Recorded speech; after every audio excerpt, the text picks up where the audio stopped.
Hello, నేను మీ రాజేష్. ఇప్పుడు వైజాగ్లో హాట్ టాపిక్ ఏంటంటే 450 కోట్లు పెట్టి ఈ మధ్య గత ప్రభుత్వం, జగన్మోహన్ రెడ్డి గారి ప్రభుత్వం ఒక పెద్ద ప్యాలెస్ కట్టింది రిషికొండలో.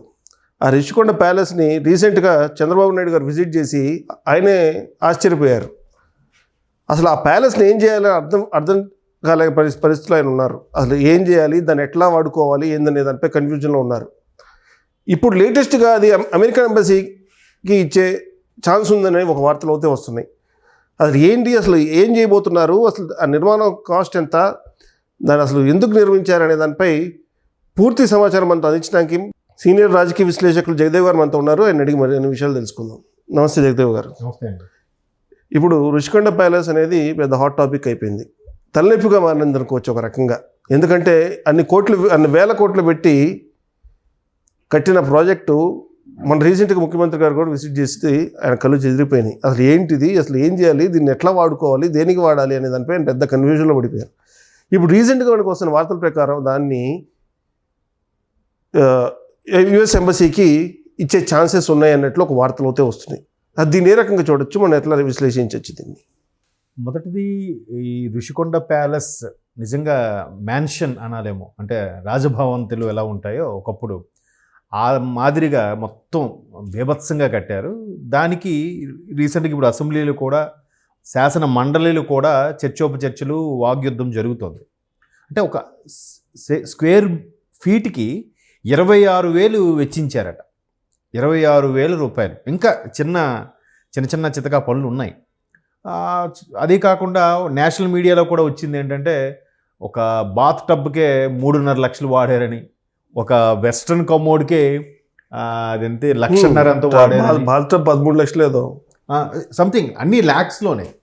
సో అంత విలాసంగా, అంటే ఒక బాత్ టబ్ కూడా ఒక పెద్ద హాలు, అంటే సామాన్యుడు కాదు, నిజంగా లావిష్గా విల్లా కట్టుకున్నాడు హాల్ కూడా అంత ఉండదేమో. అంత హాల్లో ఒక కార్నర్లో బాత్ టబ్ ఉంది. ఒకవేళ కట్టుకుంటే మీరు మనం అనుకున్నట్లు రిలయన్స్, అంబానీ లాంటి వాళ్ళు కట్టుకుంటారు. వాళ్ళు సొంత డబ్బులు వాళ్ళు ఉన్నాయి కాబట్టి, టాటా వాళ్ళు కట్టుకుంటారేమో అంతే. కానీ ఇక్కడ ప్రజాధనం కదా, ఇది ప్రజాధనంతో కట్టింది కదా. వాళ్ళు ప్రజాధనంతో ఈ రకంగా కట్టడం అనేది మొదటిసారి.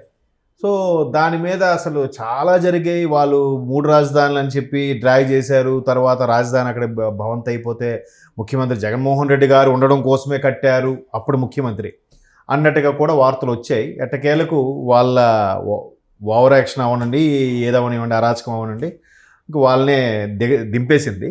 ఇప్పుడు దాన్ని ఏం చేయాలి? మీరు అన్నట్టు ముఖ్యమంత్రి గారు చూశారు, మంత్రులు కూడా వెళ్ళారు, ఒక్కొక్కరు నోటు మీద వేలేసుకున్నారంట. అబ్బా ఏంటిది, అది చూసారా, సోషల్ మీడియా ట్రోల్స్ అవుతుండే, ఏంది ఇది, నేను ఎప్పుడు చూడలే అన్నట్టు. అట్లాగా ఇన్ని ప్రపంచ దేశాలు, ఇంత ప్రపంచాన్ని చూసి వచ్చిన ముఖ్యమంత్రి, మంత్రులు కూడా చూసి అవాక్కయ్యారంట. అబ్బా ఏంటిది, లోపల ఇట్లా ఉంది, రాజదర్పణంలా ఉంది, అరుగు కూడా కనిస్తే ముఖం కనబడేలాగా అంత ప్లెయిన్గా ఉందంట. నిర్మించేటప్పుడు అసలు పక్క అడుగు పెట్టడానికి ఎవరికి ఛాన్స్ కూడా ఇవ్వలేదు కదా. అఫ్కోర్స్ ఆ రోడ్ అంతా బారికేడ్లు పెట్టేసి ఆపేశారు. సో ఇప్పుడు అమెరికన్ ఎంబసీగా దాన్ని మార్చితే బాగుంటుంది అనేది ఒక ప్రపోజల్. రీసెంట్గా మన మంత్రి లోకేష్ గారు అమెరికా వెళ్ళినప్పుడు పెట్టుబడుల కోసం అక్కడ ఉండే తెలుగు వాళ్ళతో కలవడం, మాట్లాడడం, వాళ్ళతో మీటింగ్ పెట్టడం, అలాగే చాలా కంపెనీలతో, ప్రముఖులతో మాట్లాడడం. ఇట్లా మాట్లాడినప్పుడు అక్కడ మ్యాక్సిమం ఎవరెవరైతే తెలుగువారు కలిశారో వాళ్ళందరితో చర్చిస్తే అర్థమైంది ఏంటంటే, మొత్తం ఇండియా నుంచి వెళ్ళే ఒక 100 మంది విద్యార్థులుగా తీసుకుంటే ఎగ్జాంపుల్కి, అందులో 76 మంది తెలుగువారే ఉంటున్నారంట. 100 మందిలో 76 మంది తెలుగువారు. అంటే చూడండి ఏ స్థాయిలో మన తెలుగు రాష్ట్రాల నుంచి అక్కడికి వెళ్తున్నారు, ఏ స్థాయిలో చదువుకోవడానికి, డెవలప్ అవ్వడానికి, లేదంటే కంపెనీలో పనిచేయడానికి, ఫర్దర్గా ఎన్హాన్స్ నాలెడ్జ్ కోసం వెళ్తున్నారు అనేది మనకు అర్థమవుతుంది. ఇప్పుడు అంతకుముందు చంద్రబాబు నాయుడు గారు 1999లో సైబర్ టవర్స్ కట్టినప్పుడు కూడా ఇదే కాన్సెప్ట్లో తీసుకొచ్చారు. ఎలా అంటే, భారతదేశం మొత్తం మీద, ప్రపంచం మొత్తం మీద అమెరికాకి వెళ్ళే యువకులు 36% ఉంటే అందులో 25% ఓన్లీ భారతీయులే ఉండేవారట. సో అంత భారతీయుల్లో ఆ 25%లో కూడా మరలా సగంకు పైగా తెలుగు వాళ్ళు ఎక్కువ వెళ్ళేవారు. సో మనకి ఇక్కడ ఎక్కువ పెట్టుబడులు పెట్టాలనే కాన్సెప్ట్లో డెవలప్ అయినవే ఈ బెంగళూరు, హైదరాబాద్ ఇవన్నీ కూడా.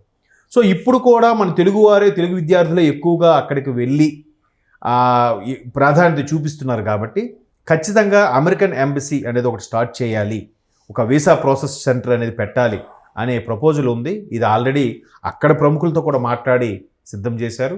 ఈవెన్ ట్రంప్ ప్రభుత్వంలో కూడా మన తెలుగువారు అల్లుడు వైస్ ప్రెసిడెంట్గా ఉన్న నేపథ్యంలో సో అక్కడ ఎవరైతే ఛానల్స్ దొరుకుతాయని కూడా ప్రయత్నిస్తున్నారు, వాళ్ళ ద్వారా కూడా అమెరికన్ వీసా ప్రాసెస్ స్టేషన్ లాంటిది వైజాగ్లో పెట్టడానికి ప్రయత్నిస్తున్నారు.